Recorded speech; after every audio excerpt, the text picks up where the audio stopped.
भगवान श्री कृष्ण को बहुत ज्ञानी माना जाता था। महाभारत के युद्ध में भी उन्होंने अर्जुन को ज्ञान दिया। उनकी सिखाई गई बातों का बहुत महत्व होता है।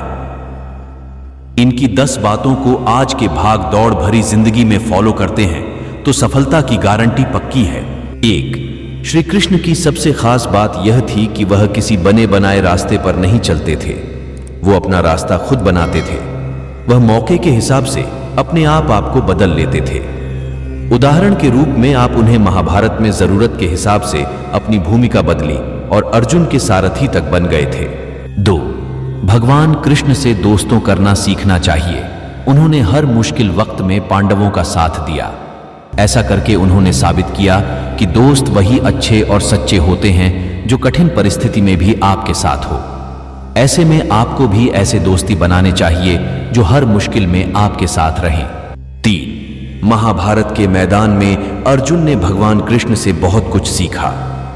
ठीक वैसे ही आज के युग में भी सभी लोगों को अपने से श्रेष्ठ लोगों से कुछ न कुछ सीखते रहना चाहिए। कृष्ण ने भी अर्जुन को अपनी गलतियों से सीखने का ज्ञान देते रहते थे। 4. अगर महाभारत के मैदान में पांडवों के साथ कृष्ण का मास्टर प्लान न होता तो पांडव को जीत मिलना नामुमकिन था।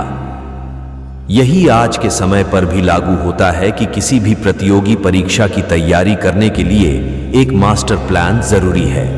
5. डोंट वरी बी हैप्पी फंडे को कृष्ण ने गीता में ही सिखा दिया था।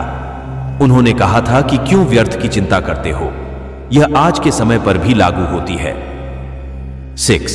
जैसा कि सभी को मालूम है कि भगवान कृष्ण कितने दूरदर्शी थे, ऐसे ही आज के दौर में आपको हर बात में दूरदर्शी होना चाहिए जिससे समय के हिसाब से चीजें आसान हो सके। 7. श्री कृष्ण हमें यह भी सिखाते हैं कि किसी काम को करने पर अगर असफलता मिलती है तो हिम्मत नहीं हारनी चाहिए।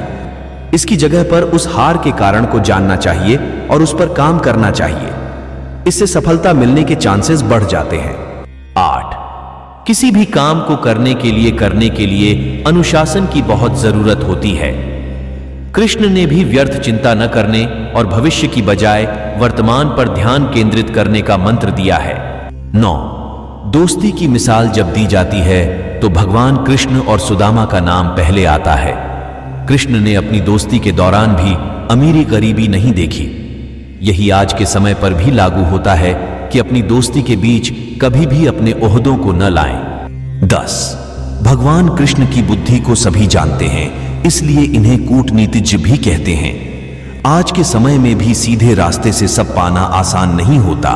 ऐसे में आपको अपने विरोधियों से निपटने के लिए कूटनीति का रास्ता अपनाना चाहिए।